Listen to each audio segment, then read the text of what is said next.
الحمد لله والصلاة والسلام على رسول الله وعلى آله وصحبه ومن والاه.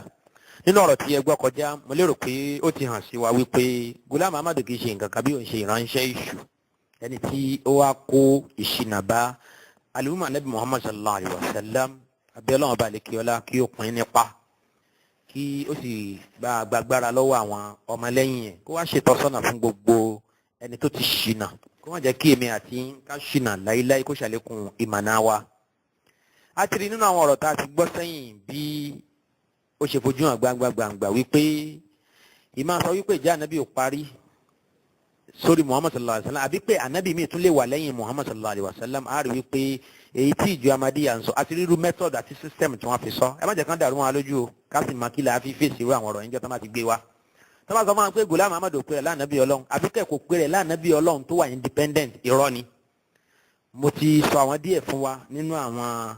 ọ̀rọ̀ ẹ̀ léyìí tí ó jẹ́ kó yé wa pé láti 1901 yẹn ló ti ń claim prophethood tó wà independent tẹ́lẹ̀tẹ́lẹ̀ ó ń pè rẹ̀ ní ànábì tó jẹ́ subordinate yẹn ni pé tí kò dá jẹ́ ànábì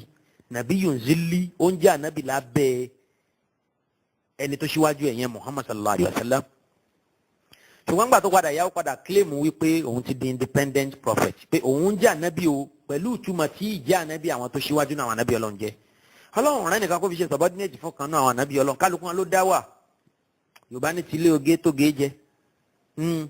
kò sáṣàdànù nínú wọn kò sí sùmọ̀ǹdẹ̀rẹ̀ nínú wọn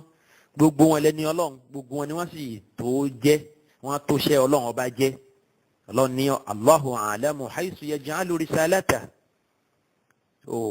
ẹni tí ò ní jẹ́ṣẹ́ ọlọ́run dógóńgó náà ànábì ọlọ́run ó ṣe wá gbéṣẹ́ rán onítọ̀hún yẹn wal iyazu billah ma'adallah an yaf'ala dhalik ma'adallah an yaf'ala dhalik ọlọ́run ọba àlekíọ́lá ọba tí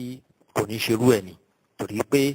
ọba tí kì í ṣe tí ó kọ àbùkù bá òun náà ni ọlọ́run ọba náà. a rí wípé gbogbo ògbìyànjú ìjọ Ahmadiyya láti lè sọ fún wa wípé èèyàn sì lè jẹ́ ànábì lábẹ́ ànábì sallallahu alayhi wa sallam tó já sí pé àwòrán Muhammad sallallahu alayhi wa sallam ni ó máa jẹ́ a rí pé gbogbo ògbìyànjú yẹn kò túmọ̀ sí nǹkan kan because níparí lẹ́yìn ọ̀rẹ́yìn Ghulam Ahmad nìkan náà ló padà wá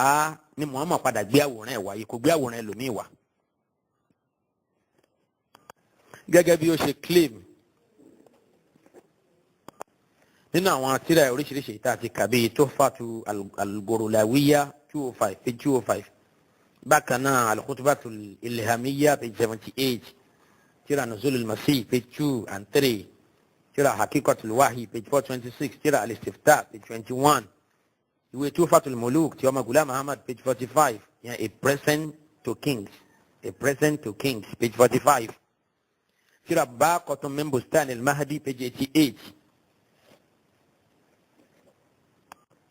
bákan náà tírà Izalatu Khata àwọn pages oríṣiríṣi ní àbíkátẹ̀ sọ pé ìwé yẹn láti bẹ̀rẹ̀ títí dé parí náà ni Ghulam Ahmad ti ń claim pé Muhammad náà lòun náà sì ni Muhammad òun jẹ́ ìwáyé ẹlẹ́ẹ̀kejì Muhammad ìjẹ́ ànábì òun kì í ṣe ti tòun bí ó ṣe pé ìjẹ́ ànábì ti Muhammad sallallahu alayhi wa sallam láti sọ fún wa pé tọ́bajá sí bẹ́ẹ̀ nìkan bá fẹ́ràn Muhammad ó tẹ̀lé Muhammad sallallahu alayhi wa sallam ó wá tán sí ara ẹ̀ kí ló dé tí Abubakar tí ò jẹ́ ànábì ṣe lárí pé Ghulam Ahmad tó ń ti bí àwọn tó ní wọ́n ń gba wáàyí wọ́n ó jẹ́ ànábì nínú ìjọ Muhammad sallallahu alayhi wa sallam ó ṣe pọ̀ tó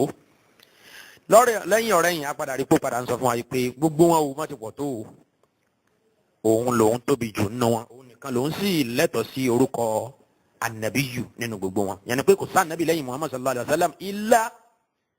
Ghulam Ahmad àbẹ́ẹ̀rí ṣókí lè bọ́rọ̀ ń ṣe rí nìyẹn kò sí ànábì mímọ́ lẹ́yìn Muhammad sallallahu alayhi wa sallam àyàfi Ghulam Ahmad nìkan wal iyazu billah so torí náà ìjọ Ahmadiyya ẹ má fara pamọ́ mọ́ lábala yìí àṣírí ti tú o bẹ́ẹ̀ ni afẹ́fẹ́ ti fẹ́ àwọn èèyàn wọ́n ti rí fòrò adìẹ wọ́n ti rí fòrò Ghulam Ahmad torí náà ńkọ́ ẹ má fara pamọ́ mọ́ ẹ ronúkúwàdà sáwọn tá à ń sọ wọ̀nyí ni torí wípé ẹ̀sìn ayé kò tẹ̀sìn ọ̀run ẹ̀sìn ayé tá a wà yìí kò tó tọ̀run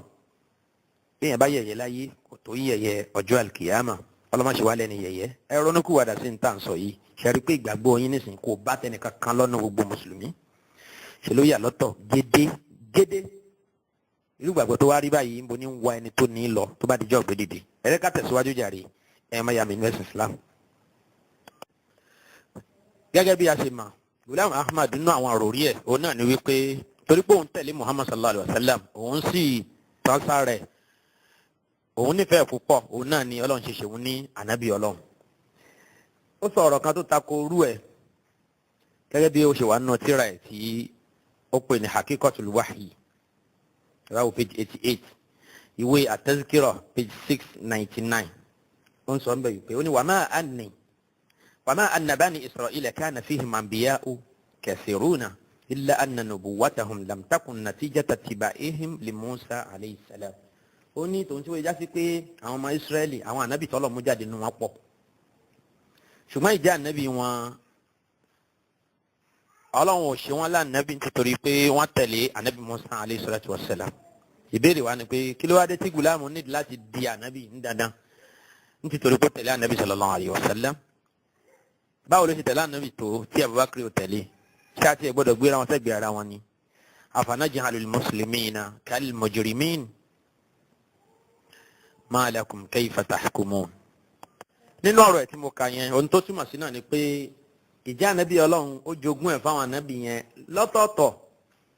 ìyẹn lóòótọ́ ọlọ́run fún wọn lọ́lá ju ara wọn lọ gẹ́gẹ́ bó ṣe hàn nínú ọ̀rọ̀ ọlọ́run wípé tilka rusulu faddalna ba'dahum ala ba'd. ṣùgbọ́n tó ń ti bẹ́ẹ̀ náà ọlọ́run ò ṣe nìkan lẹ́rú ẹnìkejì nínú wọn kí ló wá dé tí Ghulam Ahmad máa jẹ́ ànábì ọlọ́run tí ó sì máa jẹ́ ẹrú ànábì Muhammad sallallahu alayhi wa sallam tí ó máa pèrè ní ọmọ ọ̀dọ̀ ànábì ìyẹn yẹpẹrẹ ẹni tó já sí pé existence tiẹ̀ gan kò ṣeé dámọ̀ tí ò bá ṣọlá Muhammad sallallahu alayhi wa sallam a rí i pé nabiyyun mushrik òun náà ni Ghulam Ahmad kò sí tó ń jẹ́ pé tí ò bá ṣọlá ànábì àní máa bẹ why torí pé lẹ́yìn ò bá ìgbàgbọ́ gidi mu tó yẹ kí mùsùlùmí ní lọ́kàn ọlọ́run náà ló mú wa bẹ ó fẹ́ ká máa bẹ náà la ṣe ń bẹ kí lọ́lọ́run torí ẹ̀dá Muhammad sallallahu alayhi wa sallam gan fún rẹ̀ nígbà tá a bá ní torí Muhammad lọ́lọ́run ṣe dá gbogbo wa ìsọkúsọ ni ó dà kí ló dé tọ́lọ́run wá dá Muhammad sallallahu alayhi wa sallam náà ẹni torí ọlọ́run kí ló tí ọlọ́run dá Muhammad ti torí ara ẹ̀ tó wá dá Ádámù ti torí Muhammad a rí i pé irú àwọn òròrí yẹn ọ̀dọ̀ àwọn oníṣúfì nírú ẹ̀ wá ó máa dàbí ẹni kó correct lójú wọn ìsọkúsọ sí ni kódà ọ̀rọ̀ dọ̀láàlù nà àkọ́dí yìí. èyí tó jẹ́ òótọ́ ọ̀rọ̀ nínú ọ̀rọ̀ náà ni pé ọlọ́run dá gbogbo wa àti Muhammad sallallahu alayhi wa sallam àti gbogbo àwọn ànábì ẹ̀ lápapọ̀ àti yẹn àtàlìjànú alukurani ti jẹ́ kó yé wa pé ọlọ́run dá gbogbo wọn nítorí kí wọ́n lè bá wa sìn khuliqna lil ibada ọlọ́run ò dá wa nítorí tànàbí Muhammad sallallahu alayhi wa sallam bó tilẹ̀ jásí pé ìmọ̀ ọlọ́run ti ṣíwájú wípé ẹni tí yóò jẹ́ àyànfẹ́ jùlọ òun náà ni Muhammad sallallahu alayhi wa sallam ló bá tán kò ní ká ṣe máa philosophize irú èyí tí Ghulam Ahmad tó kó wàhálà ẹ̀ bára ẹ̀ so ló fi jásí pé ọ̀rọ̀ à ń philosophize yẹn ó máa ń kó aburú bá gbèsè ayé ẹni ni mùsùlùmí ẹ má philosophize máa wò ẹni tó bá ti ń philosophize yóò máa ṣe bídíà tó pọ̀ ẹni bá ń philosophize yóò máa ṣe súfì kò ní tẹ̀lé ìlànà tànàbí sallallahu alayhi wa sallam mọ́ tàbá fún láàzkar tànàbí sallallahu alayhi wa sallam bá ní kó ṣe subhanallahi 33 alhamdulillahi 30 Allahu akbar 30 lẹ́yìn irun yóò fi yẹn lé mí ni ó máa ṣe so ibi à ń philosophize yẹn ibẹ̀ làdánwò ti bẹ̀rẹ̀ bẹ́ẹ̀ sì ni khairul hadi Muhammad sallallahu alayhi wa sallam ọ̀rọ̀ Ọlọ́run ti clear Ọlọ́run lóhùn ò dá wa ma khalaqtul insa wal jinna wa ma khalaqtul jinna wal insa illa liya'budun Quran chapter 51 verse 56. So ọ̀rọ̀ Ọlọ́run clear ní àbáṣe wa ń dààmú làákàyè pé ẹ wò ó nígbà tá a bá bọ́ sínú hakíkọ Muhammadiyya a rí i pé kódà Muhammad náà gan tá a bá padà tọpasẹ̀ yóò padà wà rí i pé kò sí tó jẹ́ Muhammad gẹ́gẹ́ bí òṣè Ọlọ́run bí Ọlọ́run gan náà gan irú wòrowòro wo nìyẹn irú àwọn kùfùrìyà tí wọ́n yìí làwọn oníṣúfì máa fi ṣeré bẹ́ẹ̀ sì ni kaburat kalimatan takhruju min afwahihim in yaquluna illa kadhiba. Bákan náà tá bá wọnú ìwé The Essence of Islam volume 4 page 76 àti page 77 irú àwọn ọ̀rọ̀ tá a ti ń sọ̀rọ̀ yìí náà òun náà lábàá ń bẹ̀ kí n fún wa ní ẹ̀rí sí i òun náà ni wípé ó pèrè ní Muhammad sallallahu alayhi wa sallam ó sì ń claim prophethood láwọn ààyè yẹn ẹ wo page 75 page 76 page 77 Tàbá tẹ̀síwájú tá bọ́ sí page 81 kí ló ń sọ ńbẹ̀. Afa Gulam ní ó ní Ọlọ́run sọ fún wọn pé jariyullahi fi hulalil anbiya pé Ọlọ́run pè wọ́n ní ó ní which means the messenger of God in the mantle of all the past prophets. Ìyẹn ni pé òun Gulam Muhammad ní gbogbo àwọn ànábì Ọlọ́run òun kan ṣoṣo tóun wá kó gbogbo ìjà ànábì gbogbo àwọn tó ṣíwájú tóun wá kó sínú. Only this revelation means that I have been bestowed a portion of the particular circumstances and attributes of all the prophets from Adam onwards. May peace be upon them who have come into the world from God Almighty. Only tomorrow revelation tó ń gbà yẹn èyí tó pè ní jariyullahi fi hulalil anbiya. Àwọn kan máa ń ka ọ̀rọ̀ yìí ní jarallahu fi hulalil anbiya. Ṣùgbọ́n the way bó ṣe ká gangan ni jariyullahi fi hulalil anbiya. Kì í ṣe pé ó ní Ọlọ́run rìn nínú aṣọ àwọn ànábì Ọlọ́run. No. Kéèsì ọ̀tọ̀ ni bó tilẹ̀ já sí pé ìgbàgbọ́ Ọlọ́run dí èèyàn di Ọlọ́run yẹn kò jẹ́ tuntun nínú rori Ahmadiyya. Ṣùgbọ́n tó sọ ń bì ní pé Ọlọ́run gbé òun dìde ní àwòrán gbogbo àwọn ànábì Ọlọ́run. Ó ní wọ́n ànábì Ọlọ́run tó ti wáyé yẹn Ọlọ́run wá dá òun nìkan ṣoṣo kóun lè wá summarize ohun tí kálukú wọn jẹ́. Ó ní there has not been a single prophet of whose characteristics or circumstances I have not partaken to a degree. Ìtumọ̀ ọ̀rọ̀ yẹn ó ní pé ushariku kullal anbiya fi akhassi sifati. Ó ní àwọn ìròyìn ètò pàtàkì jù lára àwọn ànábì Ọlọ́run kọ̀ọ̀kan ó ń bẹ lára òun. Ìyẹn ni pé àwọn characteristics àbáwọn circumstances tó wà lára ànábì kọ̀ọ̀kan gbogbo ẹ̀ lòun náà ti kópa nínú ẹ̀. Ìyẹn ni pé bí ànábì kọ̀ọ̀kan ṣe ní àwọn kankan tí ó fi yàtọ̀ fẹ́ lómi òun ní gbogbo ìròyìn yẹn kọ̀ọ̀kan lára. Ó ní my nature bears the imprint of the nature of every prophet. So àdámọ́ bí Ọlọ́run ṣe dáhùn ó tún túmọ̀ sí pé òun náà ni ó mú àwòrán gbogbo ànábì Ọlọ́run kọ̀ọ̀kan dání. Ó ní this is what God has told me ntọ́lọ́ sọ fún òun nìyẹn. Ó lérò pé ọ̀rọ̀ yìí ó clear dáadáa. So yẹn ni pé characteristics ànábì kọ̀ọ̀kan òun bá a ṣí ẹ̀ nínú ẹ̀. Ó dà ẹnìkan ṣoṣo tó ṣí ẹ̀ gbogbo characteristics gbogbo wọn látòkè délẹ̀. Ẹ má gbàgbé kó sọ pé gbogbo al-kamalatul muhammadiyya ó wà lára òun. Gbogbo accomplishment anabi wa Muhammad sallallahu alaihi wasallam gbogbo pípẹ́ ó ní gbogbo ẹ̀ tí ẹ̀ bọ́ sára wọn. Ṣẹ́rí pé tá a bá fi kún ètò sọ́lẹ̀ kan yẹn ṣẹ́rí pé ó ti pọ̀ jù. So báwo ni irú ẹni yìí ò ṣe ní ju gbogbo àwọn anabi Ọlọ́run yẹn lọ. Mo lérò pé ẹ̀yin onílà káyè ẹ gbọ́ mi yé ju bí mo ṣe máa sọ lọ. So báwo ni ò ṣe ní ju gbogbo wọn lọ. Ó ní gbogbo anabi kọ̀ọ̀kan lòun bá ṣí ẹnu characteristic tó wà lára ẹ̀ tó fi yàtọ̀ fẹ́ lómi. Ó wá sọ fún wa pé gbogbo accomplishment Muhammad pátápátá gẹ́gẹ́ bó ṣe wà nínú ìwé misconception removed. Gbogbo accomplishment anabi sallallahu alaihi wasallam tí wọ́n tú sí al-kamalatul muhammadiyya gbogbo pípẹ́ ẹ̀ gbogbo òjẹ́ ní Ọlọ́run ẹ̀ ó ní gbogbo ẹ̀ ló wà lára wọn. Tí ẹ bá áàdì eléyìí tó sọ yìí títí Muhammad yẹn nìkan tẹ́ ẹ bá áàdì ẹ̀ mọ́ gbogbo characteristic tó ṣí ẹ̀ lára anabi Ọlọ́run kọ̀ọ̀kan ṣé ẹni tó ń sọrú eléyìí tá a bá ní ó sọ pé òun ju gbogbo àwọn anabi Ọlọ́run lọ ǹjẹ́ apárọ̀ ẹ̀yàn mọ̀ ìyá mi inú ẹ̀sìn Islam. Torí pé mo gbìyànjú láti rí wípé mo gbọ́ ọ̀rọ̀ àwọn ará bí iye dáadáa mo ò sì parọ́ mọ́ wọn ohun tí wọ́n sọ òun náà ni mo sọ. Ṣùgbọ́n gbogbo mo ṣe ń gbìyànjú láti tún orí ẹ̀ ṣe mo rí pé Gulam Muhammad ò jẹ́ kí orí ẹ̀ ṣe tún ṣe o. Bẹ́ẹ̀ ni ṣe ìtọ́nu ẹ̀ ṣe ń fà padà mọ́ mi lọ́wọ́. Ṣùgbọ́n ká sì gbìyànjú lórí àwọn tí wọ́n sì ṣẹ́kù láyé náà ọmọlẹ́yìn bóyá Ọlọ́run á jẹ́ lò wá ń sábàbí dáadáa fún wọn. Ẹ jẹ́ ká tẹ̀síwájú nígbà tí afa Gulam ìyẹn Gulam Ahmad gbà tó ti sọ̀rọ̀ ẹ̀ di Muhammad sallallahu alaihi wasallam tó ní kò sí yàtọ̀ kankan láàrin wọn àti Muhammad tó sọ fún wa pé man farraqa bayni wa bayna al-Mustafa fama arafani wa ma ra'a. Ẹni bá ṣe yàtọ̀ láàrin wọn àti Muhammad ó ń tọ̀hún yẹn lójú kò fi orí náà ni kódà kò tiẹ̀ sí ìdáhùn mọ́ ni. Gẹ́gẹ́ bó ṣe wà nínú al-khutbatul ilhamiyya page 69. Bákan náà ẹ wo page 72 náà níbẹ̀ náà. Nígbà tó ti lè dé Muhammad yẹn kí ló kù báyìí ẹ̀wọ̀n àyà mi nẹ́sẹ̀ Islam. Ohun tó kù náà ni pé tí wọ́n bá ti dárúkọ ọ̀hún kí wọ́n máa sọ pé alayhi salatu wa salam àbí kí wọ́n máa sọ pé sallallahu alayhi wa sallam. Níbo nìyẹn wà? Ẹ jẹ́ ká wo tíra 40 ẹ wo page 10 nínú ẹ̀. Ẹ jẹ́ kí n ka tí wọ́n kọ síbẹ̀ fún yín lédè òyìnbó. Only one of the objections of the ignorant is also this, that the followers ẹ jẹ́ kí n tó múlẹ̀ kan sí i. Ó ní one of the objections of the ignorant nínú àwọn àsọkúsọ táwọn òpònú èèyàn sọ àwọn aláìmọ̀kan is also this, that the followers of this man Mirza apply on him the word alayhi salatu wa salam. Ó ní pé àwọn kan fi ń sọ̀rọ̀ wọ́n ń takò òun pé àwọn ọmọlẹ́yìn wọn tó bá dárúkọ òun Ghulam Ahmad wọ́n ní alayhi salatu wa salam. And to say this is haram, Ghulam sọ pé bẹ́ẹ̀ sì ni ìmọ̀ sọ bẹ́ẹ̀ fún òun àwọn èèyàn rò pé haram ni. Ó ní the answer to this is that I am the promised Messiah. Ó ní òun ní al-Masihul Maw'ud, ó ní Messiah táyé ń retí. Ìsọ̀ ọmọdé àmọ̀tá Ànábì ló ń bọ̀ nígbẹ̀yìn ayé. And leave aside the saying of salatu and salam. Ó ní ẹtì ẹ̀pá pé wọ́n ti ń sọ pé alayhi salatu wa salam fún òun yẹn. Ó ní holy prophet himself said, ó lànà bí gan fún rẹ̀ ti sọ wípé he said that he who finds him pé ẹni tó bá rí al-Masihul Maw'ud will convey his salam to him. Kó bá wọn ṣe taslimu sí, kó sálámà sí. And in all hadith at hundreds of places, salat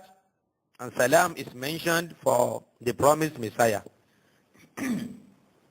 Ó nínú ọ̀pọ̀lọpọ̀ hadith sì ní tí wọ́n bá dárúkọ al-Masihul Maw'ud yìí wọ́n sọ pé alayhi salatu wa salam fún nínú àwọn oríṣiríṣi hadith. Ẹbí lọ́wọ́ jàmádé ń bó làwọn hadith yẹn wà.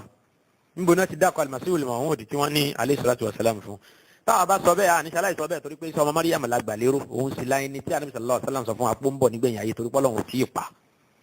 Ọlọ́run ṣẹ́ kù ó sì gbé egun sánmà lọ lọ́sọ́dọ̀ ààrẹ. Ló bá tán.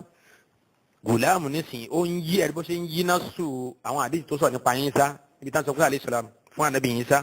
ẹ̀ bó ṣe ń darí ẹ̀ sí ọ̀dọ̀ ààrẹ. Ó ní when such words about me are said by the prophet,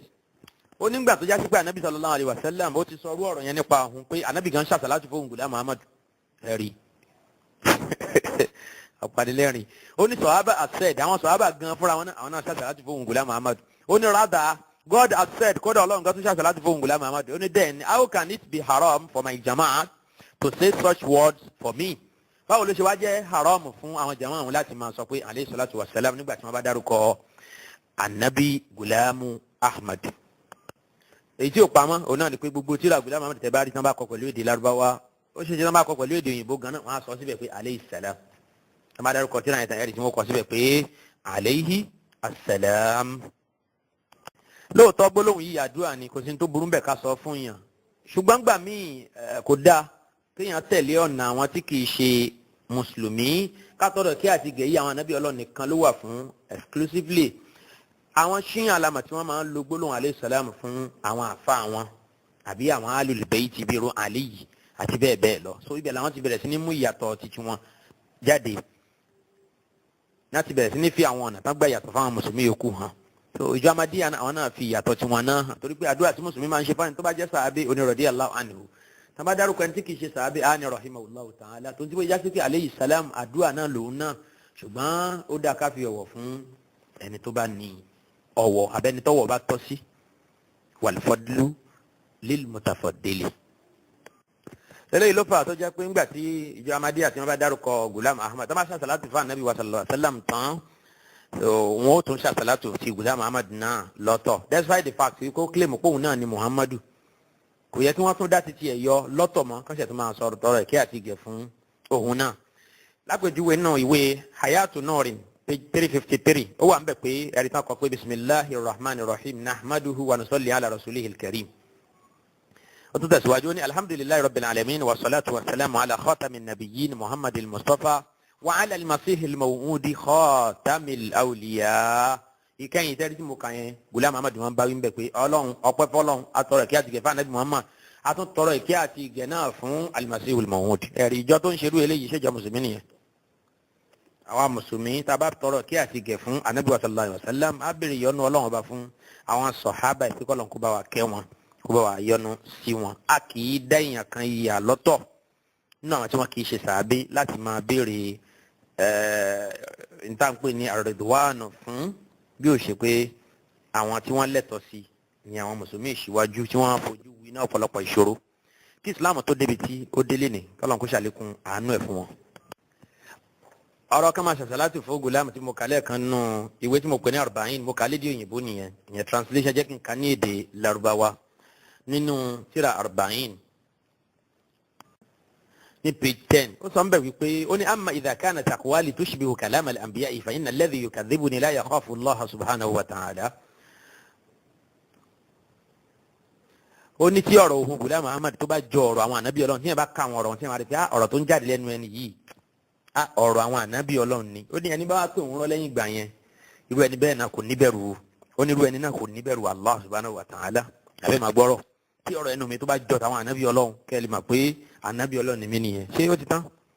ẹ wá kó owó ẹ̀ síwájú ẹ máa kan tó wà nù ẹ rí wípé kò sí ànábì náà tí ṣe bẹ́ẹ̀ sọ̀rọ̀ ẹni tó lòun dá láhán jù ìyẹn Ghulam Ahmad òun lòun mọ ọ̀rọ̀ sọ jù òun lòun gbèdè lárúbáwá jù ẹ ka ọ̀rọ̀ ẹ kó síwájú àwọn àfáà ìbájá sí pé àwọn àfáà tí wọ́n jẹ́ lárúbáwá tí wọ́n mọ èdè lárúbáwá tán máa rú àrà tán fi èdè náà dá àwọn professors nílẹ̀ lárúbáwá ìbájá sí pé wọ́n ka ọ̀rọ̀ ẹ lóòótọ́ wọ́n á rí i pé ọ̀gbẹ́ni ìmọ̀ èyí ti pọ̀ jù eléyìí kọjá ní téèyàn ń kà nù tíra ọ̀rọ̀ àwọn ànábì Ọlọ́run lélẹ́yìí tóra àwọn yẹn ó dáa mọ́ àwọn tán fẹ́ẹ́ lè mọyún ògbìn náà kára wọn láwọn àfáà onímọ̀ èdè lárúbáwá àwọn balagiyun àwọn lugawiyun àwọn mujamiyun náà àwọn ulama àwọn scholars so lágbàáyé tí wọ́n tún jẹ́ elédè lárúbáwá kí ló dé tí wọ́n kọ Ghulam Ahmad sílẹ̀ tí ó jásí pé tí wọ́n bá gbàgbé ẹ̀ wọ́n kàn lẹ́ dànù ni pé ṣé lè ló kọ Ijazul Masih irú ìwé yìí Ijazul Masih ló lẹ́nìkan ò lè kọrú ẹ̀ ó dà pé nǹkan dààmú agbárí eléyìí so n tí wọ́n fi fèsì fún nìyẹn nílẹ̀ Egypt tí wọ́n sọ fún wa pé tọ́rọ̀ òun bá jọ tàwọn ànábì Ọlọ́run ẹni tí ò bá wá gbà ń gbọ́ngbà tó bá pè wọ́n nírọ́ la yakhafu Allah subhanahu wa ta'ala ẹni náà ní ìbẹ̀rù Allah rárá ṣẹ̀rí pé asọ̀kùsẹ́sìn ọ̀nà lélẹ́yìí ẹlẹ́tàn burúkú ó fẹ́ fún wọn tẹ̀lé òun ni ó ní wa mimma ya'taridu alayya ba'du al-jahla wa mimma ya'taridu alayya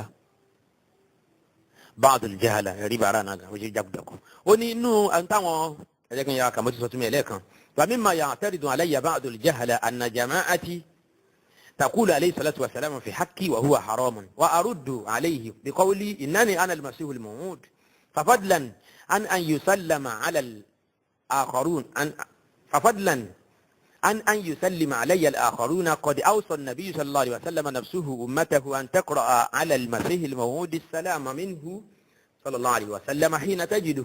كما تجدون في مئات المواضع من كتب الحديث والشروح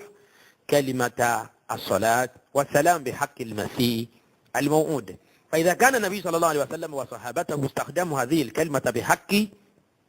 بل قد استخدمها الله سبحانه وتعالى نفسه فكيف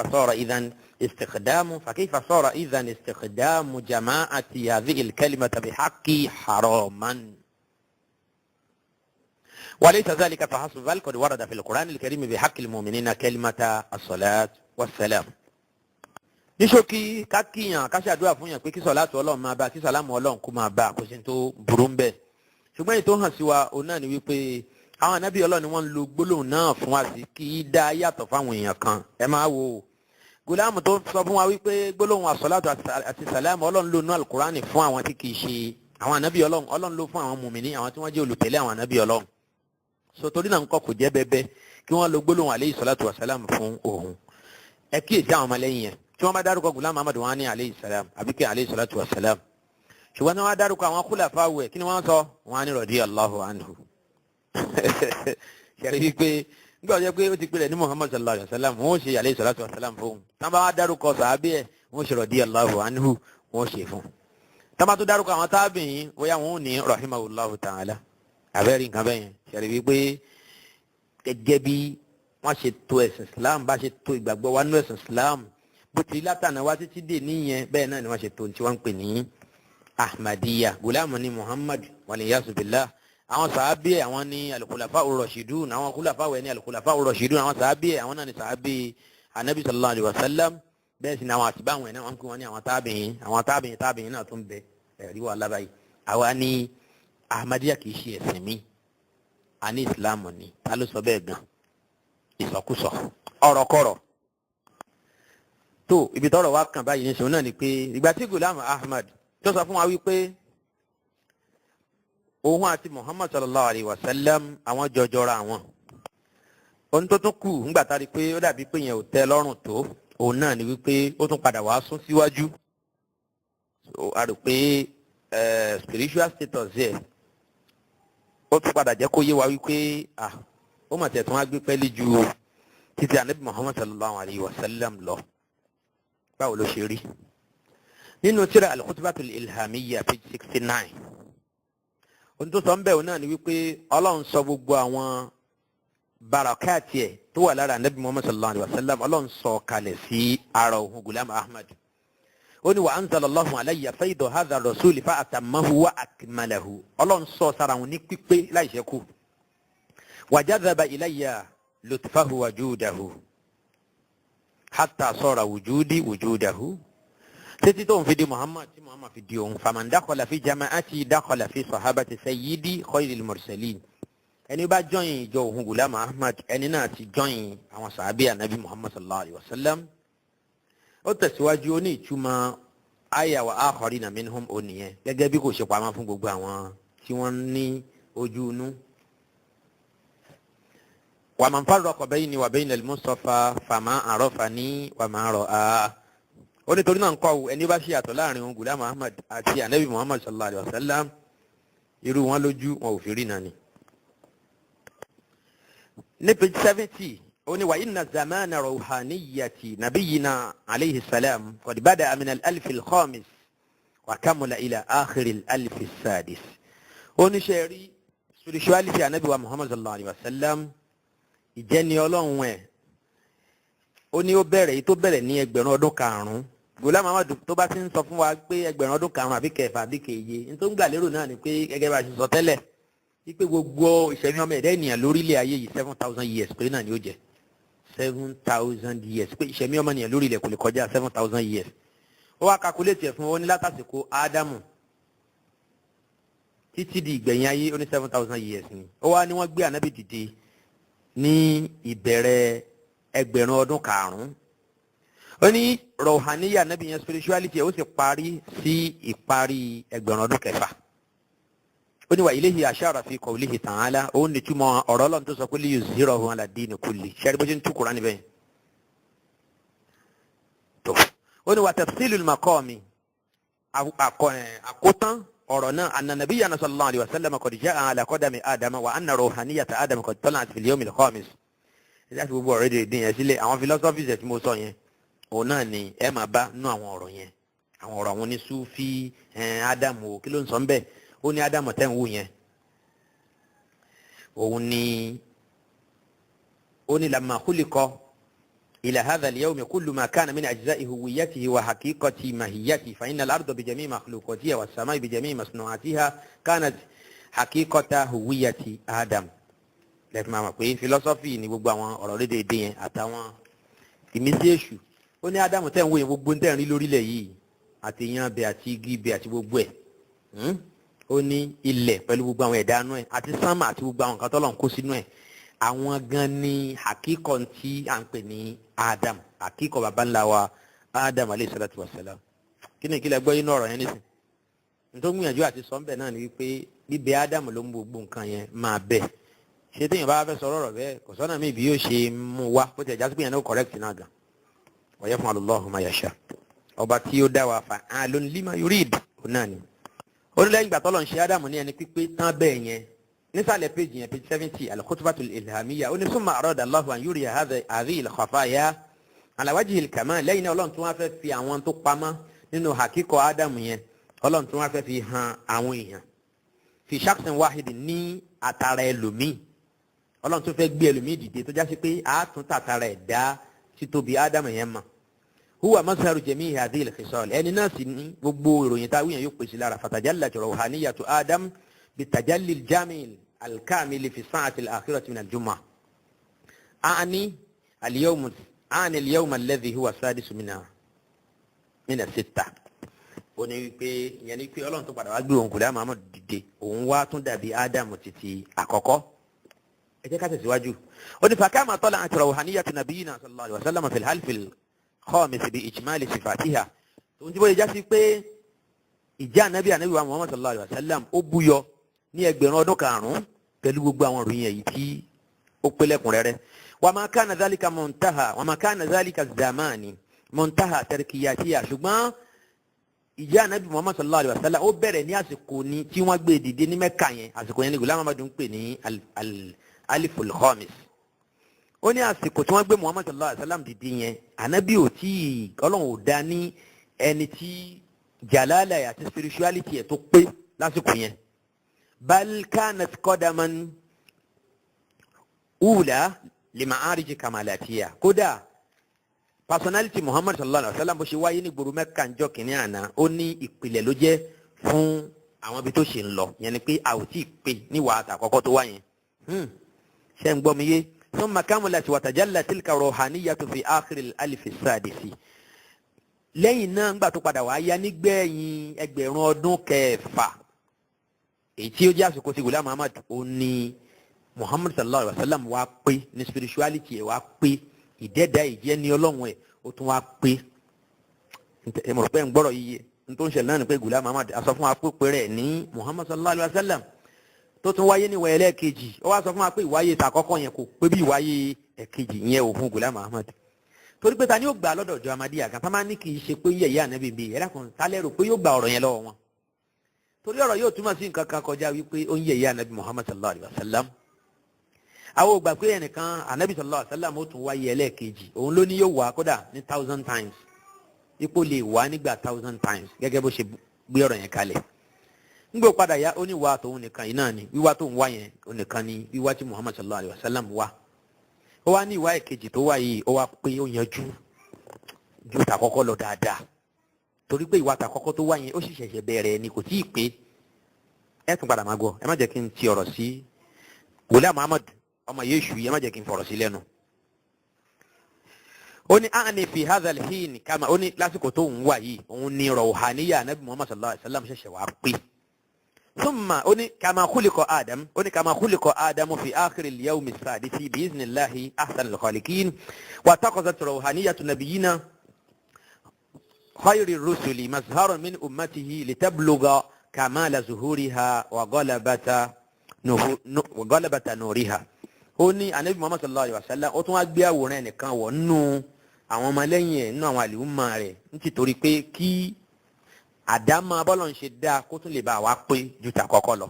kí ìmọ̀lẹ̀ rẹ̀ kó sì lè tàn ju ti tẹ́lẹ̀ lọ. kama kana wa'dullahi fil kitabil mubin gẹ́gẹ́ bí Ọlọ́run ṣe ṣàdéhùn nínú alukur'ani wípé ó ní fa'ana dhalika al-mazhar al-mawhud wa nur al-mahud Ghulam Muhammad sọ pé ìmọ̀lẹ̀ Muhammad tó wáyé níwọ̀ kejì tó wá pé ju tàkọ́kọ́ lọ yẹn òun gangan ni òun Ghulam Ahmad. ó ní fa amin ẹ̀yin èèyàn ẹgbà ń gbọ́ ẹnigbàgbọ́ ẹgbà pé Muhammad ẹ̀ tún wù níwájú yín yìí tó wá níwọ̀ kejì yìí tó jásí pé ní bá takò ìgbàgbọ́ tó nínú ìwà àkọ́kọ́ Muhammad náà kò ní ṣe ní àǹfààní. ó ní fa amin tètè yá gbà o ẹgbà fóun ẹ tẹ̀lé wọn o bí mọ̀mọ́ o wala takun minal kafirin ẹ má wà náà tí ó ṣe kèfèrí pẹ̀lú ìránṣẹ́ Ọlọ́run tó ránṣẹ́ yẹn òun Ghulam Ahmad wal-iyazu billah. ó ní wa in shi'ta ó ní tó bá fẹ́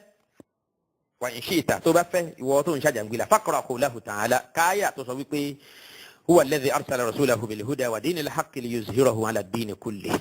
آية سورة الصف آية كيسان سورة الصف ونيه. oni kaya náà tó sọ pé Olúwa Ọlọ́run ọba náà lọ́ba tó rán òjíṣẹ́ rẹ̀ pẹ̀lú ìmọ̀nà àti ẹ̀sìn òdodo láti lè jẹ́ kí ẹ̀sìn náà kó jẹ́ adéborí fún gbogbo ẹ̀sìn pátápátá. ó ní káyà yẹn áyà yẹn òun ló ń bá wí. ó ń bá ìwáyé òun Ghulam Muhammad wá ó ń bá ìwáyé òun wí léyìí tí ó máa túmọ̀ sí ìwáyé ẹ̀kejì Muhammad. ó ní wàfà kiri muhtadin ronú bí ẹni tí orí ẹ̀ pé ronú bí ẹni tó mọ̀nà ó ní fahadha waqtul izhar àkókò tí Ọlọ́run fẹ́ fi pípé Muhammad hàn òun náà lásìkò tó ń wà yìí o tí ó tún wá pé ju tàkọ́kọ́ lọ. wa waqtu kamali zuhuri ruhaniyyati min al-jabbari ya ma'shar al-muslimin wa li ajli dhalika jaa fi al-athari annahu alayhi salam bu'itha fi al-alf as-sadis ma anna ba'thahu kana fi al-alf al-khamis bil-qasm wal-yakin. ó ní torí náà kọ́ la ṣe ń ka láwọn àkọọ́lẹ̀ kan pé wọ́n gbé Ànábì Muhammad sallallahu alaihi wasallam dìde ní ẹgbẹ̀rún ọdún kẹfà èyí tó sì dájú náà ni pé ẹgbẹ̀rún ọdún karùn-ún ni wọ́n gbé dìde ẹgbẹ̀rún ọdún kẹfà tí wọ́n sọ pé wọ́n gbé dìde yẹn tó mì ní gbígbé dìde òun Ghulam Ahmad tóró náà ni Muhammadu náà sì ni òun náà. fala shakka anna hadhihi isharatun ila waqti tajalli tam wa istifa'il maram wa kamali zuhuri ruhaniyyati wa ayyami tamawuj al-fuyud al-muhammadiyyati fi al-alamin wa huwa akhir al-alf as-sadis alladhi huwa zaman al-ma'hud لنزول المسيح الموعود كما يفهم من كتب النبيين. ẹ̀rí gbogbo sọkúsọ tá n ká yìí pẹ̀lú èdè Lárúbáwá ó ní àsìkò tòun yìí ó ń la àsìkò tí wọ́n sọ fún wa pé ànábì ó tún padà wáyé níwọ̀ ẹ̀kejì tí wíwá náà tí wà pé ju ìwà tàkọ́kọ́ lọ. gbàtàwọ̀ gbà pé Ghulam Muhammad ní Muhammad sallallahu alayhi wa sallam tó bá ń sọ fún wa pé ìwà ẹ̀kejì Muhammad ó pé ju tàkọ́kọ́ lọ kí ni túmọ̀ tó ní lọ́dọ̀ yín ìtumọ̀ náà ni wípé rauhaniya ti tòun ó wà akmal wà aqwa gẹ́gẹ́ bẹ́ẹ̀ ṣe padà máa gbọ́ nínú tíra ìbá kan náà nígbà débẹ̀ ó pé ju ti anabi muhammad sallallahu alayhi wa sallam lọ. ẹni tó sọ̀rọ̀ eléyìí ǹjẹ́ ìgbàláyè sì wà fún wa kárí oníntọ̀hún yẹn gẹ́gẹ́ bí mùsùlùmí ẹ̀yàn máa yá mi ní ẹ̀sìn islam kí ló kù náà kúfúrú gùlámù náà ó ti tó èyí tá a ti gbọ́ tipẹ́tipẹ́ láti ilẹ̀ yìí ó ti tó ṣùgbọ́n kò sórí ibú ẹ̀ mọ́ níwọ̀nba àfìgbà tó fi àwọn eléyìí tá a sọ yìí náà kún kí àwọn sọ pé òun ni muhammad tó wáyé níwọ̀ ẹ̀ kejì níbo ni gbogbo àwọn àgbàgbọ́ rèé dé wọn níbo ló ti jáde wá ó tún wá ń sọ fún wa pé torí yín bá pé o ẹ sì ṣe agbá tó ń sọ pọ̀ o ṣé àwa lórí wa ò pé orí abubakar ò pé umar usman ali gbogbo àwọn sàbí ànábì torí pé bí orí ilé bá ṣẹ̀mí lásìkò wọn ni fúnra wọn ni wọn ò gé orí ẹ̀ dànù kó lè máa jẹ́ ẹ̀bọ̀rọ̀ lílì mọ́ tẹ̀bìrì kó lè máa jẹ́ àríwòye fẹ́ni orí ẹ̀ bá pé torí pé bí wọ́n ti gbógun ti Musailamatul Kadhab bẹ́ẹ̀ náà ni wọ́n gbógun ti irú eléyìí náà tí wọ́n sì borí ẹ̀ ìmọ̀ wọn á fi ṣe fáàrí fún wa pé kí ló tí wọ́n rí òun pa tóun bá kí ń ṣànábì ọlọ́run àwa náà ti mọ àkọ́kọ́ náà fìtínà òun náà ni ṣètọ́nù fi ọ̀rọ̀ Ghulam Ahmad ṣe fún ayé torí pé ẹ̀mí ẹ̀gún wọn àrípa yẹn wá kọ́ ó lé 69 years láyé àbí ó lé 70 kódà ká ló lé díẹ̀ ibi tó bá rí ó lò á ti sọ̀rọ̀ lábala yẹn tẹ́lẹ̀ tí yẹn wá túmọ̀ sí nǹkan kan ni wípé àyànfẹ́ ọlọ́run ẹrú ọlọ́run àbíkẹ́ orí òótọ́ òun náà ló wà jẹmadíyà máa parọ́ mò ń padà bọ̀ wá bá wọn bẹ̀ yẹn wọn a máa tútùkùtù nù ọ̀rọ̀ ọlọ́run wọn máa tú ọ̀rọ̀ ọlọ́run tó sọ pé walaw taqawwala alayna ba'dal aqawil wọn máa tú ní tútù tí kò bá làkà ìmù so a ó padà sọ gbogbo àwọn ọ̀rọ̀ yẹn náà ní parí péjì yẹn page 71 nínú tírà al-khutbatul ilhamiyya ó ní fafakkir in kunta minal aqilin wọ́n ọmọ nìyẹn tó ń gbọ́rọ̀ tí mò ń sọ yìí pé mi ni muhammad tó wáyé ní wẹ̀ẹ́lẹ́ kejì òun Ghulam Ahmad ó nítorí náà ronú sí ọ̀rọ̀ yìí o tó bá jẹ́ pé làákàyè bá ń bẹ fún ẹ ó nítorí yín bá pé lọ́rùn yín ṣe rí ìjọ Ahmadiyya ní ìsìnkú àwọn oníjọ love for all mo ti sọ fún wa nínú kíṣẹ́ẹ̀tì ànábì elépè Ghulam Ahmad bí ẹnu ẹ ṣe gbọ̀rọ̀ sí bí tí báàlì ọmọ yìí sọ̀rọ̀ bí ẹni wípé wọ́n jẹ́ ẹrú ẹ̀ a sọ̀rọ̀ ṣàkà sí gbogbo ìjọ mùsùlùmí pátápátá ẹ̀rí nígbà tó bá ń sọ pé fafakkir ẹ lọ ronú sí ní mọ̀ sọ yìí in kunta minal aqilin torí yín bá pé ìfàyèlì tì mẹ́yìn tí wọ́n ní ànábì ẹ̀ ń bá wí báyìí ṣé gbogbo àlùmọ́ yìí náà ló ń bá wí pé ṣé orí wọn ò pé ni mo mọ̀ pé ìjọ Ahmadiyya náà ìjọ kan tí kò lójútì ó ṣeé ṣe kán tó tọwọ́ bọ Kùránì kan nígbà tọ́lọ́ náà sọ pé afala ta'qiluna nígbà tọ́lọ́ náà lè ní ráìtì láti sọ bẹ́ẹ̀ so Ghulam Ahmad náà ní ráìtì láti sọ pé in kunta minal aqilin torí yín bá pé torí pọ́lọ́ náà sọ bẹ́ẹ̀ so Ghulam náà lè sọ bẹ́ẹ̀ náà sọ pé wọn ní ojútì náà ẹ má jẹ́ kí yẹn bá yín lójijì kódà máa sọ pé ẹ má retí tó jọ bẹ́ẹ̀ gan tẹ bá fi rú ẹ̀sùn tí ọ̀rọ̀ tá a sọ yìí tẹ bá sọ fún pé ó má wà nù tí yín bá báyìí pé Ghulam Ahmad sọ pé torí àwọn yẹn bá pé o wọ́n gbọ́dọ̀ gbà fóun gẹ́gẹ́ bí anabi Muhammad sallallahu alaihi wasallam tó wáyé ní wẹ̀ẹ́lẹ́ kejì tí sì ṣe almasihu almawud wọn á sọ fún yín pé ọlọ́run náà sọ̀rọ̀ tó jọ bẹ́ẹ̀ nù Kùránì so kò sí tuntun bẹ́ẹ̀ kò sí big day. now ní page 72 Ghulam sọ pé wa'lam anna nabiyyana sallallahu alaihi wasallam ó ní lọ́mọ pa anabi wa Muhammad sallallahu alaihi wasallam kama bu'itha fil alfil khamis gẹ́gẹ́ bí wọ́n ṣe gbé dìde ní àsìkò tó kọ́ wáyé ní Mẹ́kà níjọ́ kìíní àná kadhalika bu'itha في آخر الألف السادس باتخاذه بروز المسيح الموعود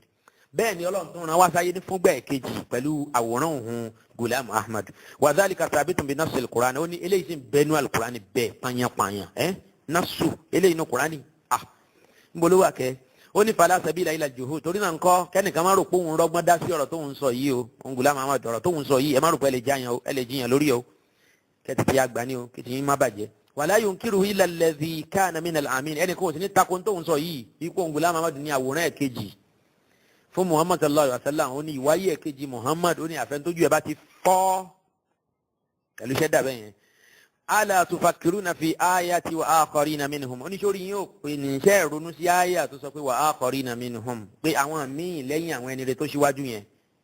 lamma yalhaqu bihim wa kayfa yatahaqqaqu mafhumu lafzi minhum ó ní báwo lẹ ṣe fẹ́ gbọ́ àyà yẹn yé dáadáa gan àyà tó wá àyà kẹta níbẹ̀rẹ̀ suratul Jumu'ah min ghairi an yakuna rasulu mawjudan fil akhirin bó lẹ ṣe fẹ́ mọ̀túnmá wa akharina minhum láì jẹ́ pé Ọlọ́run tún gbé ànábì dìde ànábì wa Muhammad sallallahu alaihi wasallam pé Ọlọ́run tún gbé dìde ní gbé dìde ẹlẹ́ẹ̀kejì láàrin àwọn ìjọ tó ń bọ̀ lẹ́yìn pé kò lè ṣe ṣe àyà yẹn ò lè nítumọ̀ àyàfi kí Muhammad tún wáyé níwà ẹlẹ́ẹ̀kejì kama kana fil awwalin gẹ́gẹ́ bó ṣe ṣẹ̀mí láàrin àwọn sọ̀hábà àtàkọ́kọ́ ó ní láti ṣẹ̀mí láàrin àwọn sọ̀hábà tí tòun náà lẹ́ẹ̀kejì yẹn ni pé kó máa jẹ́ òun Ghulam Muhammad so òun á lè láwọn sọ̀hábà tí wọ́n dàbí àwọn sọ̀hábà àtàkọ́kọ́. ó ní fala budda min taslimi ma dhakarnahu abẹ́rẹ́ àrántí mọ̀ sọ náà nìyẹn ọ̀pọ̀lọpọ̀ àwọn blunders àwọn grammatical mistakes kí ló ń jẹ́ fala budda min taslimi ma dhakarnahu wala mafaro lil munkirin ẹ má gbàgbé tíra tí mò ń kà yìí Ghulam Muhammad sọ wípé revelation tó ń rí gbà látọ̀dọ̀ Ọlọ́run gẹ́gẹ́ ló ní àwọn ìbára náà tíra yìí tẹ́bá kájíra yìí tẹ́bá rí kátọ̀wé ẹ̀yọ̀kan àbí méjì kódà tí mo ti mọ̀ pé ó ń bẹ́ẹ̀ ojú bẹ́ẹ̀ lọ àsìkò ń bọ̀ insha Allah ta'ala tí màá máa sọ yẹn fún yín kí làwọn grammatical mistakes tó wà nínú tíra yìí àtàwọn tíra míì tó ló ń kọ tíra yìí gangan precisely ó sọ fún wa ní pé revelation ni kútùbà tó ń ṣe nínú ọdún níjọ́ ọdún Iléyá Ọlọ́run ló dídí fi revelation yẹn ló fi ránṣẹ́ sóhun pé lárúbá àwọn òun yanjú dáadáa tẹ́lẹ̀ òun kàn bọ́rí sírí mímbàrí ó sì bẹ̀rẹ̀ sí ní ṣe kútùbà ló ń sọ fáwọn ọmọlẹ́yìn wọn pé ó yá ẹ mú kálàmù ẹ máa kọ sílẹ̀ ẹ máa kọ ó nígbà tó ń sọ̀rọ̀ ńjọ́ yẹn kútùbà náà bí ìgbà tí wọ́n gbé wàhálà síwájú òun bí ìgbà tí wọ́n gbé bọ́ọ̀dù síwájú òun báyìí ni tóun bá ti kan tó wà ń bẹ̀ tán báyìí àwọn màláíkà kan pààrọ̀ ẹ̀ ni wọ́n á tún gbé sílẹ̀tì míì wá òun á tún kan tó wà ń bẹ̀ wọ́n á tún gbé míì wá àbẹ́rẹ́ nǹkan ẹ̀rí nǹkan ó sọ fún wa pé revelation ni tíra tó pè ní al-Khutubatul Ilhamiyya yẹn ló jẹ́ ká sọ tíra náà ní al-Khutubatul Ilhamiyya yẹn ni pé ilham látọ̀dọ̀ Ọlọ́run tọ́lọ́run fi nù òun. àwọn ọ̀rọ̀ náà ẹlẹgbọ́ tí à ń kà yẹn wal iyyazu billah ó ní fala budda min taslimi ma zakarnahu nítorí yẹ kó sọ ń bì ní pé fala budda min taslimin lima zakarnahu níbo ni láàmú wa níbo náà sọ sí ṣé wọ́n pa á jẹ ní àbọ̀ Ọlọ́run ẹ̀ ló ń kọsẹ̀ bẹ́ẹ̀ yẹn ní èdè Lárúbáwá wal iyyazu billah ó ní torí náà ńkọ́ kò sọ́gbọ́n tí ẹ̀yin èèyàn fẹ́ dá sí o àfi kẹ́ ẹ gba àwọn àlàyé tó ń ṣe fún yín ipò ní Muhammadu tó wáyé níwọ̀ ẹ̀kejì wala mafarra lil munkirin kò sí ọ̀nà àbáyọ fún gbogbo alátakò wa man ankara min anna ba'sa an-nabi sallallahu alayhi wa sallam yata'allaqu bil alf as-sadisi ka ta'alluqihi bil alf al-khamis ẹni bá ṣàtakò wípé ìgbédìde Muhammad sallallahu alayhi wa sallam ní ìgbà ẹ̀kejì ó ní nǹkan ṣe pẹ̀lú ìgbédìde ẹ̀ nígbà àkọ́kọ́ faqad ankara al-haqqa ẹni bá tako òun pé òun Ghulam Muhammad kì í ṣe àwòrán Muhammad sallallahu alayhi wa sallam tó wáyé fúngbà ẹ̀kejì ó ní òǹtọ̀ yẹn ti tako òótọ́ ó ti tako òdodo tí Muhammad ṣe wa nassa al-Furqan ẹni náà ti tako ọ̀rọ̀ al-Qur'an wa sara mina az-zalimin ẹni náà sì ti di àwọn alábòsí yẹn àwọn káfìrí balil haqqu ó ní ẹ tiẹ̀ lọ gbọ́jàre àní tó ṣẹlẹ̀ gan ni pé anna ruhaniyatahu alayhi salam ó ní pé spirituality anabi Muhammad sallallahu alayhi wa sallam kana fi akhir al-alf as-sadis tó wáyé ní ìwà ẹ̀kejì yìí yẹn ní ìwà òhun Ghulam Muhammad yìí spirituality òhun bẹ́ẹ̀ tí ń wù òhun yìí tóun jẹ́ Muhammadu ní fi hadhihi al-ayyam lásìkò tóun wà yìí ashadda wa aqwa kana ashadda wa aqwa wa akmala min tilka al-awam ó ní spirituality òhun lásìkò tóun wà yìí ó pé ó lágbára ó sì dáa ju tìgbà àkọ́kọ́ tí Muhammad sallallahu alayhi wa sallam wá sáyé lọ. سبحان الله العظيم سبحان الله العظيم سبحان الله العظيم يعني pé Ghulam Ahmad as a person fún rẹ̀ tó pé ológun rẹ̀ ní Muhammad ó rí rẹ̀ ní rí wípé ìmọ́lẹ̀ hun iṣẹ́ tó ń wá ṣe ìgbìyànjú hun ó pọ̀ ó pé ó dáa ju èyí tí Muhammad sallallahu alaihi wasallam tó gbé wá àti tó wá ṣe lọ waliyasu billah ó ní bal kalbadiri taami ó ní ìmọ́lẹ̀ Muhammad sallallahu alaihi wasallam èyí tó wà lára òun ṣe ló dàbí òṣùpá ọjọ́ kẹrìnlá kalbadiri taami gẹ́gẹ́ bí òṣùpá ọjọ́ kẹrìnlá òṣùpá tó ti pé yẹn ni pé ìwáyé àkọ́kọ́ Muhammad ó wà gẹ́gẹ́ bí hilal ó dà gẹ́gẹ́ bí ilétésù pé crescent so nísìnyí gan ló wá di full moon òṣùpá ọjọ́ kẹrìnlá lásìkò ti tòun yẹn gẹ́gẹ́ bí ẹ sì máa kà á lọ ó sọ eléyìí náà ní ọ̀pọ̀lọpọ̀ àwọn ààyè oríṣiríṣi ó kí ẹ tẹ̀lé mi ká lọ sí page 73 ó ń sọ ń bẹ̀ wípé ó ní fa inna lil ayati wajhayni ó ní àyà tá à ń sọ yẹn àyà wa laqad nasarakumullahu bi badrin wa antum adhilla lu àyà tó wà nù suratu Ali Imran àyà suratu Ali Imran verse 123 àyà yẹn ó ní òun ni ó ń tọ́ka sí tóun sọ wípé àsìkò Muhammad sallallahu alayhi wa sallam ìlétésù ló wà ń ta ṣùgbọ́n nígbà tó tó àsìkò tóun ó di òdìdí òṣùpá ó ní àyà yẹn ní tùmọ̀ méjì wà nasru nasran ó ní àrànṣe méjì ló wà wal badru badran bẹ́ẹ̀ sì ni òṣùpá méjì ló wà badirun tata'allaqu bil madi wa badirun tata'allaqu bil istiqbali min az-zamani inda dhillatin tusibu al-muslimina kama tarawna fi hadha al-awan. ó ní ìlétésù ó ní òṣùpá méjì ló wà àránṣẹ́ méjì náà ló sì wá ìkan nínú wọn ní ìṣepọ̀ pẹ̀lú ìgbà tó ti kọjá lọ ìkan yòókù ní ìṣepọ̀ pẹ̀lú ìgbà tó ń Ghulam Ahmad. ó ní wa kana al-islam bada akal ilali islam bẹ̀rẹ̀ gẹ́gẹ́ bí ìlétésù kódà látàsìkò Adam bóyá ìtumọ̀ tó sì gbà lérò ni pé islam lásìkò anabi sallallahu alaihi wasallam ó dà gẹ́gẹ́ bí ìlétésù èyí owó fẹ́ sọnù méjèèjì àbúrú náà ni ó padà já sí fún. ó ní wa qad qudira annahu sayakunu badran fi akhir zamani wal ma'al. bẹ́ẹ̀ sì ni Allah subhanahu wa ta'ala ti kàkọ́ọ́lẹ̀ wípé ìlétésù ìyẹn ni pé crescent tí ó ra yọ lásìkò àwọn ànábì Ọlọ́run tó ṣíwájú yẹn tó fi dàsìkò Muhammad sallallahu alaihi wasallam àsìkò tí tòun Ghulam Ahmad náà ni ìlétésù náà wá di òṣùpá ọjọ́ kẹrìnlá tó kágbá bi'iznillahi zil jalal ó jẹ̀bi faqtadat hikmatullahi an yakuna al-islam badran fi mi'atin tushabihu al-badra ìdàtàn onílọ́lọ́wọ́n balẹ̀ kí ọlá wa kàkọ́lẹ̀ wípé kí ẹ̀sìn islam wa di òṣùpá ọjọ́ kẹrìnlá ní àsìkò oṣù tòun. fa ilayhi ashara fi qawlihi laqad nasarakumullahu fi mawatina afwan laqad nasarakumullahu bi badrin wa antum adilla. gẹ́gẹ́ bí a ṣe sọ ó ní òun ìtumọ̀ tí ẹ ò rí mú lábẹ́ àyà yẹn ṣẹ̀rí ibi tí wàhálà wà òun náà nìyẹn ó ní pé ọ̀pọ̀lọpọ̀ ẹni bí ń gbà míì àwọn náà máa rí ẹ̀rí mú jáde nínú alukurani ṣùgbọ́n ibi tí ẹ ó ti tètè pa wọn lẹ́nu mọ́ tẹ́ fi wọ́n sí permanent state of shut up náà ni pé kéèyàn wọ̀n á wò ń tó wí yẹn bó ti tú kurani yẹn ta ló tu bẹ́ẹ̀ rí ṣáà nábì tu bẹ́ẹ̀. ǹjẹ́ àwọn sàábé ànábì tí wọ́n ní mọ̀ ń pa alukurani jù bí ibn Abbas Abdullahi ibn Mas'ud Zayd ibn Sabit àti bẹ́ẹ̀ bẹ́ẹ̀ lọ ǹjẹ́ wọ́n tú alukurani bẹ́ẹ̀ yẹn ẹ ti tètè mọ̀ ìdí nìyẹn tá a ṣe ń pariwo fahmu salafi salih fahmu salafi salih ǹjọ́ tí a ò dákan mọ̀ tá a rò pé kálukú kàlè máa tọwọ́ bọ̀ kurani kó máa mú tó wù jáde bẹ́ẹ̀ kó máa kílèmù pé Ọlọ́run sọ báyìí nínú kurani débi pé ẹlòmíín sọ pé ifá nù tíà ló jẹ́ fatia ọ̀nà olóògbàjọra wọn ẹni ibi ẹni èṣù àbẹ́rẹ́ nǹkan bẹ́ẹ̀ yẹn. nígbà tá a wà ń bẹ́ẹ̀ a ò dákan mọ̀ gbogbo ẹni tó bá sì wà nínú bídíà tí ò tí ì mọ̀ wípé bó ṣe ká tú ẹ̀sìn Islam ní bí Abubakar ṣe máa ń tú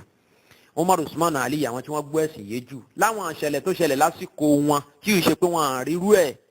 kí ló tí wọ́n mú àyàjáde nínú Kùránì kí wọ́n fún ní irú àwọn túmọ̀ tí ẹ̀yin ń fún yẹn bí a ti ṣe mọ̀ nìyẹn pé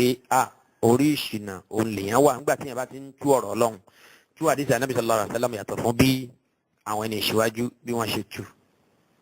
tó àfa Ghulam gbà tó parí ọ̀rọ̀ ẹ̀ ń bí yìí ó ní fafakkir fikratan kamilatan wala takun minal ghafilin torí náà ń kọ́ lọ́ọ́yà rẹ̀ ńlá káyọ̀ ìwọ mùsùlùmí o ṣe là káyọ̀ má lọ jọyàn jọ àwọn òpònú o má lọ darapọ̀ má wọn dẹ̀dẹ̀rin o torí náà kọ́ ẹgbàá tí mò ń sọ yìí o Islam wà pé ní àsìkò tó ń Ghulam Ahmad ẹ̀ rí Ọlọ́run bá lè gẹ́lá sọ fún wa náà Al-Qur'an pé al-yawma akmaltu lakum dinakum wa atmamtu alaykum dinakum wa atmamtu alaykum ni'mati bó ṣe wà nínú Quran chapter 5 Suratul Ma'idah verse 3 Ọlọ́run ní ẹ̀sìn ti pé ó sì parí ìdẹ̀rẹ̀ ìléwà lórí tí nǹkan bá pé sáyé bùkù ni Ghulam Ahmad ní Islam ò pé lójú ayé Ànábì sallallahu alaihi wasallam ìwé kejì tí Muhammad wá ti ṣe òun Ghulam Ahmad gbàyẹn gan ni Islam ṣẹ̀ṣẹ̀ wá pé ẹ dákun ṣé ó ti wá pé báyìí àbẹ́rẹ́ nǹkan ẹni wá dẹ ẹ̀sìn rú fún wa ó lóun gan lòun wá pé hamiha haramiha báwọn ará masari ṣe máa ń pòwe wọn ni hamiha haramiha ẹni afúnṣọ ẹni afi nǹkan ṣọ ta ni ó mójútó òun gan náà ló jà nǹkan náà ló lé ṣe pé wàhálà lélẹ́yìí ẹni wá bẹ́ẹ̀ sì jẹ́ ló ń pèrè lálàtúnṣe ẹ̀sìn mufsidu ń pèrè ní muslihu wàlíyù shaitan ó sọ̀rọ̀ di wàlíyù rahman torí náà kọ́ ẹ jẹ́ ká kíyèsí abala yìí ẹ tún máa tẹ̀lé mi ká lọ inshallah ta'ala àti ìdèbí tí ọ̀rọ̀ yìí parí sí ní abala ohun tí Ghulam Ahmad tó fojú anabi wa Muhammad sallallahu alayhi wa sallam tó fi rí inú rẹ̀ dẹ̀rẹ̀dẹ̀ àtàwọn sọkúsọ tó sọ nípa anabi náà aqulu ma tasma'un وأستغفر الله لي ولكم سبحانك اللهم وبحمدك أشهد أن لا إله إلا أنت أستغفرك وأتوب إليك والسلام عليكم ورحمة الله وبركاته